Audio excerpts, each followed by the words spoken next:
passar ainda hoje pela primeira votação o novo valor do salário mínimo para 2013. A proposta prevê aumento de 8,5%, chegando a R$ 674,96. Hoje o piso está em R$ 622. Mas quais são os reflexos que esse aumento provoca na economia do país? E para falar sobre este e outros assuntos, está ao vivo aqui no estúdio do Jornal do Meio-Dia o presidente da Câmara dos Dirigentes Lojistas de Cuiabá, Paulo Gasparotto. Boa tarde, presidente. Boa tarde. Boa tarde, presidente. Presidente, o aumento do salário mínimo agora em janeiro não é algo que preocupe tanto a classe comercial, né? Outros fatores são muito mais preocupantes. Sem dúvida nenhuma, o aumento do salário mínimo, ele atinge muito pouco a iniciativa privada, mas ele causa um impacto extremamente grande nas contas públicas, principalmente nas contas dos municípios, do Estado e da União. Da União, se considerarmos que um aumento de 4% a 5%, além da inflação, vai causar na Previdência Social ainda um déficit muito maior daquele que já vem sendo produzido, e que seguramente fará com que o governo terá que encontrar novas fontes de receita para poder contabilizar ou compatibilizar suas receitas e suas despesas.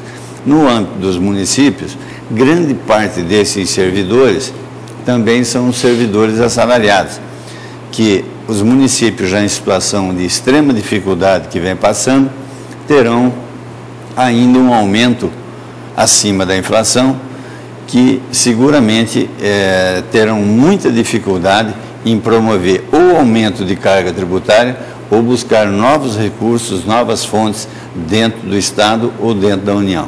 Então, esse trabalhador que vai receber um pouco mais, ele pode também pagar um pouco mais depois com a inclusão de novos impostos que vão ser repassados pelos empresários, seria isso?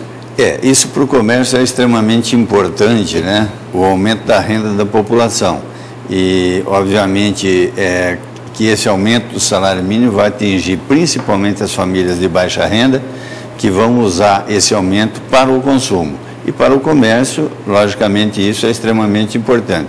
Em consequência, também, acaba tendo um aumento de consumo que vai impactar na inflação, que o governo federal já vem encontrando sérias dificuldades para administrá-la, né? Hoje em torno de 5,5% a 6%. Então, é realmente uma condição extremamente difícil, né, para os governos na hora que promovem aumentos acima da inflação sem contrapartida das receitas.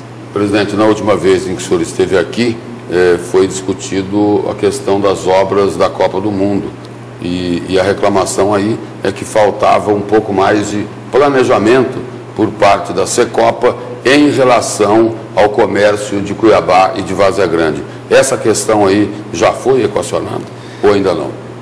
Essa situação, nós tratamos delas aproximadamente uns 15 a 20 dias atrás com o governador do estado, Sival Barbosa, e foi criado um grupo representado pelas empresas que estão construindo as obras, os consórcios que estão construindo as obras, mais a representação de 5 federações e a Secopa, onde toda segunda-feira há uma reunião na sede da Secopa tratando dos assuntos e dos impactos que as obras vêm ocasionando na cidade, principalmente aquelas relacionadas à falta de planejamento.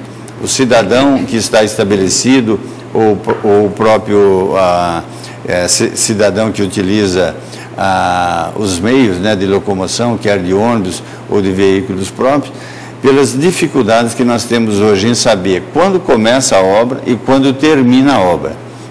E, logicamente, a duração disso e os desvios, né, que são de responsabilidade dos consórcios que estão construindo as obras, que encontra-se em péssimo estado. Eu poderia até afirmar que quase impossível da gente transitar por eles, né?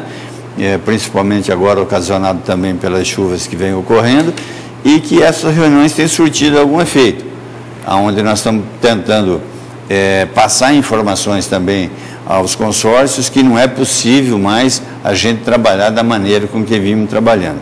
Eu acredito que houve uma melhora considerável, estamos conseguindo planejar um pouco mais do que vínhamos planejando antes e, logicamente, as dificuldades vão continuar existindo.